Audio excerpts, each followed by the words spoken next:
Hello guys, welcome back to another blog. আবারও আমার একটি ছোট্ট ব্লগে তোমাদের সকলকে স্বাগতম। আজ রাখি পূর্ণিমা, তাই সকাল সকাল ঘুম থেকে উঠেই পূজা দেওয়া হয়ে গেল। আর আমি এদিকে চা বানিয়ে নিচ্ছি।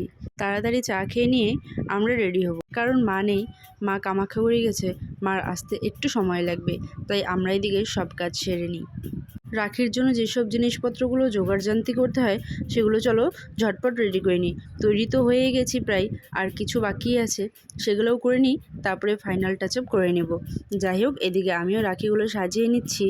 এদিকে যা দরকারি রাখির জন্য প্রয়োজনীয় জিনিস সেগুলো সব একে একে করে সাজিয়ে নিচ্ছি, কারণ একটার মধ্যে পূর্ণিমা শেষ হয়ে যাবে, আর একটার পর তো আর রাখি পরাতে পারবো না।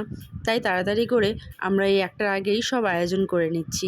আর ভাইদের জন্য কিছু আয়োজন করা হয়েছিল, সেগুলোও সব আমরা এখানে রেখে দিচ্ছি, যাতে ওদের আসলে পরে দেখেও সুন্দর লাগে আর আমাদের দিতেও ভালো লাগে।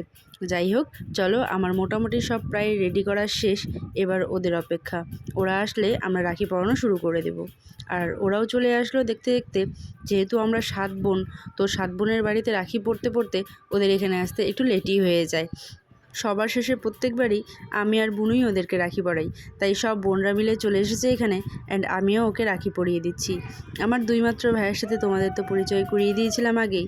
এই যে এটা হলো আমার দুই মাত্র ভাই, আমাদের 7 বোনের মধ্যে এই দুই মাত্র ভাই।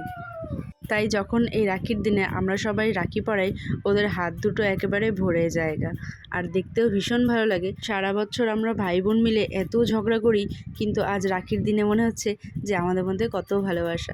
ভালোবাসা তো আছেই, কিন্তু ঝগড়াঝাটিও কিন্তু আমাদের লেগেই থাকে। আমরা এত বড় হয়েছি, তাও ভাইদের সাথে ঝগড়া করতে কিন্তু এখনও আমরা বাদ দিইনি। আর এই যে এটা হলো আমার ছোট ভাই। শুধু বড় ভাইয়ের সাথেই ঝগড়া করি না, ছোট ভাইয়ের সাথেও কিন্তু সেমভাবেই আমরা ঝগড়া করি। যাই হোক, আমি এইদিকে সবাইকে রাখি পরিয়ে নিলাম। এখন বুনুর পালা, বুনু ওদেরকে রাখি পরিয়ে নিচ্ছে। এরপর এই মোমেন্টটার জন্য সারা বছর আমরা ওয়েট করে থাকি। এই যে দুই ভাইয়ের প্রণাম, কোনো বছর ওরা কিন্তু আমাদেরকে প্রণাম করে না, বছরের এই একটা দিনেই ওরা আমাদেরকে প্রণাম করে, আর আমাদের ভীষণ প্রাউড ফিল হয়। আর এই যে এদিকে আমাদের শিবাংশও চলে এসেছে, আর মা শিবাংশকে রাখি পরিয়ে দিচ্ছে। দেখো কি সুন্দর লাগছে ওকে দেখতে। শুধু শিবাংশ আসেনি, মামও চলে এসেছে এখানে। এবার আমার পিসির ছেলেও আসছিল, ভাইকেও আমরা রাখি পরিয়েছি, কিন্তু না, ওই ক্লিপটা নিতেই আমি ভুলে গেছি। যাই হোক, আজকের ব্লগটি কেমন লাগলো অবশ্যই তোমরা কমেন্টে জানিও, আর ব্লগটি ভালো লাগলে অবশ্যই একটি লাইক করে দিও। আজকের জন্য এতটুকুই, দেখা হচ্ছে অন্য ব্লগে।